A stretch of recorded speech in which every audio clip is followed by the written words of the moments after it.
Allô, allô! Voici que je suis à nouveau avec vous en ce premier samedi de l'année. C'est aussi la fin de semaine qui marque comme ce qui termine. Merci Michel, merci d'être là, merci, tout est parfait. Bon. C'est aussi la fin de semaine qui termine la période des fêtes. Donc, on défait les choses de Noël, on commence à se mettre dans l'esprit du fait que on retourne travailler, la routine reprend. Il y a beaucoup de gens qui ont pris des résolutions pour l'année. Moi, c'est pas quelque chose que je portais à faire d'emblée. Mais cette année, je me suis dit, je vais vraiment porter attention à être, de ralentir un peu le rythme pour me donner l'occasion d'être plus en présence. Puis pour moi, être en présence, c'est un peu comme si à l'intérieur de moi, j'avais établi un poste d'observation. Et dans ce poste d'observation, je m'observe. J'observe comment je fonctionne, j'observe comment, face au tumulte, face aux changements qui ont lieu dans la vie, face aux contrariétés, face aux périodes où c'est moins fluide, comment je réagis. Et hier, c'était une de ces journées-là. En général, je surfe, ça va bien. J'ai mis des outils en place au fil des ans, des outils que je partage d'ailleurs, qui fonctionnent très bien pour garder plus de paix intérieure. Un de ces outils-là, c'est de ramener toujours ma pensée au moment présent, de ne pas faire d'histoire avec ce qui arrive. Quand quelque chose s'emballe, de revenir dans l'instant, puis de laisser partir des choses, d'accepter. Tu sais, je me suis rendu compte au fil des ans qu'on est très porté à... on aime beaucoup nourrir notre esprit de ce qui survient. Alors que j'ai vraiment fait un effort au fil des années pour accepter de laisser aller ce qui survient. Quelqu'un me parle bête, par exemple, hein, ça nous arrive tous, ou quelqu'un est impatient. Au lieu d'en faire une histoire, au lieu que ça reste dans mon esprit, au lieu d'essayer de faire des liens, puis de comprendre, de juste me rendre compte que j'entretiens, puis laisser ça être apparu dans mon champ de perception et disparaître sans faire toute une histoire. Donc ça, c'est des outils qui fonctionnent bien. Et là, je voulais aussi cette année porter plus attention sur comment je fonctionne dans les périodes. On en a tous. Hier, pour moi, c'était une de ces journées-là et j'avais l'impression que j'étais contrariée surtout. Et il y a des journées où c'est comme ça. Bon, il y a la température qui est maussade. Des fois, bon, tu travailles, les ordinateurs plantent, t'es tout le temps dérangé. Tu reviens de faire des courses, tu te rends compte qu'on s'est trompé, on n'a pas mis les bonnes... Tu sais, bon, il y a des journées comme ça qu'on a l'impression qu'on s'enfarge dans tout. Et c'était une journée comme ça, et malgré mes outils, je me rendais compte qu'il y avait une tension intérieure. Donc, c'est ça le poste d'observation que j'ai mis en place. Et là, j'observais mes tensions à être. Mais le fait de les observer, ça les garde... Tu sais, ça fait que ça ne monte pas en boule de neige. Et là, je me rendais compte que la difficulté que j'avais était beaucoup plus comme si j'étais contrariée de ne pas arriver à ce que mes tensions s'effondrent parce que je les observe. Donc, en voyant ça, j'ai réalisé que j'étais en tension face à mes tensions. Je ne sais pas si vous me suivez. Est-ce qu'il y en a de vous qui vivez ça? C'est comme si j'étais en tension parce que je n'arrivais pas à retrouver mon espace de paix et de sérénité, de fluidité. Et là, plus tard dans la journée, j'ai pris un moment toute seule avec moi et j'ai regardé ma tension face à mes tensions. Vous savez, j'ai fait une vidéo à la fin de l'année, en novembre, sur la différence entre la souffrance et la douleur. La souffrance, c'est exactement ça, ce que je suis en train de vous décrire. C'est notre résistance à ce qui est. J'étais en résistance face au fait que c'était une journée moins fluide. Et ça me créait de la souffrance.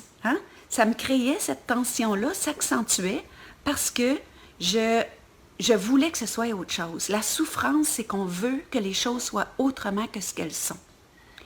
Et sur ma chaîne YouTube, vous pourrez trouver, j'ai fait une vidéo qui s'intitule quelque chose comme Nos résistances prémices de nos guérisons. Quand on est en résistance et qu'on regarde notre résistance, une résistance, c'est quelque chose qui veut pas, qui est tendu.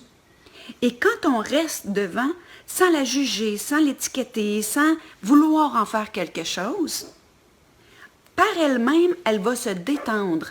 Mais il faut vouloir rester là, il faut vouloir, sans être en effervescence, sans vouloir faire d'autres choses en même temps, sans se bousculer, sans se taper sa tête, juste être présent à ça, puis voir notre résistance, puis la regarder, puis même, je dirais, être en compassion face à notre résistance. Parce que notre résistance provient tout le temps d'une zone en nous qui vit de la peur. Peur de quoi? Pas important. Et on n'a pas à le savoir. On a juste à être présent à ça. Parce que ce qui a peur ne veut pas se montrer. C'est comme l'enfant qui se cache en arrière du divan parce que toute la parenté est arrivée. Ça a peur. Et si toute la parenté se met à aller tasser le divan puis la bousculer pour dire « Hey, qu'est-ce que t'as? » Puis c'est pas dangereux, puis le raisonner, l'enfant ne va pas faire le processus qu'il a à faire pour se sortir de cette situation-là. Il faut laisser l'enfant avoir peur. Il faut de temps en temps faire un petit coucou, un petit sourire, mais juste rester en présence, juste lui montrer qu'on le voit, lui montrer qu'on est là, que c'est pas dangereux. Et le fait de ne pas le bousculer va faire en sorte que cet enfant-là va tranquillement sortir de son trou. La même chose pour nos zones qui sont tendues, qui sont contractées. Il faut rester en présence. Et je fais cette petite vidéo parce que j'ai des gens qui me disent, moi je cherche la paix permanente, je cherche l'unification, hein, l'espace de soi où tout est fluide. Toutes nos parts, hein, il y a nos parts lumineuses, il y a nos parts ténébreuses, hein, il y a nos parts vulnérables, toutes ces parts-là qui sont incomprises, qui sont réprimées, qu'on voudrait tellement tasser. Et moi, je regarde, il circule beaucoup des choses sur les réseaux sociaux, sur être positif, tout ça, puis moi, j'abonde pas dans ça. Parce qu'on est en train de dire qu'il faut être quelque chose. Non, il faut être tout ce qu'on est. Il faut être avec ce qui est beau comme avec ce qui est laid, avec ce qui en nous résiste. C'est ça l'unification de toutes nos parts.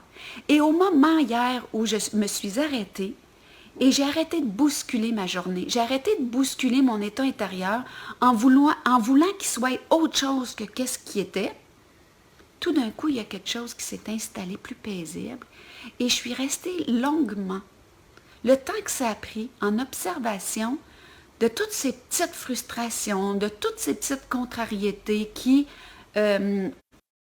autrement, et dès que je me suis déposée là-dedans, ça s'est apaisé. Ben tiens donc, il y a quelque chose qui s'arrête quand on arrête de vouloir le transformer.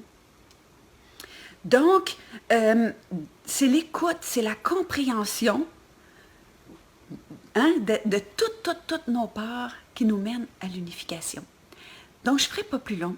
Moi, c'est vraiment la position que j'ai choisi de prendre cette année, de m'installer dans un poste d'observation de comment je réagis à ce qui survient.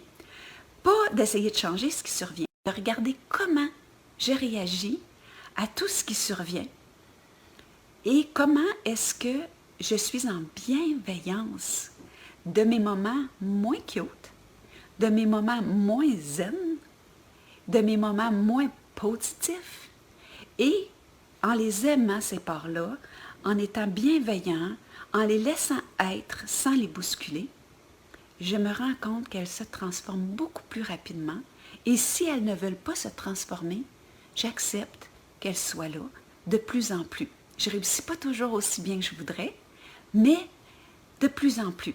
Parce que la réalisation permet de réaliser. Et c'est pour ça que je vous fais ce petit vidéo-là, parce que hier, je me suis dit, je ne suis pas toute seule à vivre ça, et de vouloir réaliser, hein, ça veut dire d'amener des choses dans le concret dans notre vie, il faut le réaliser. Et c'est pour ça que je vous fais un petit partage de mon expérience et je vous laisse avec ça en ce premier samedi de l'année, dans cette fin de semaine où on boucle la période festive pour entrer dans du quotidien. Et je vous souhaite vraiment pour cette année de vous aimer, de vous accueillir en bienveillance dans toutes vos parts. Je vous embrasse et je vous dis à la prochaine. Merci de votre confiance, merci d'être là et n'hésitez pas, si ça vous a fait du bien, de partager et de m'écrire en dessous de la vidéo. Vous pouvez me dire c'est quoi les sujets que vous aimeriez qu'on aborde, les places où vous êtes vulnérable, où c'est moins évident. Puis si on peut s'éclairer mutuellement, si on peut se donner la main, on est là pour ça. Donc je vous laisse au plaisir et à bientôt.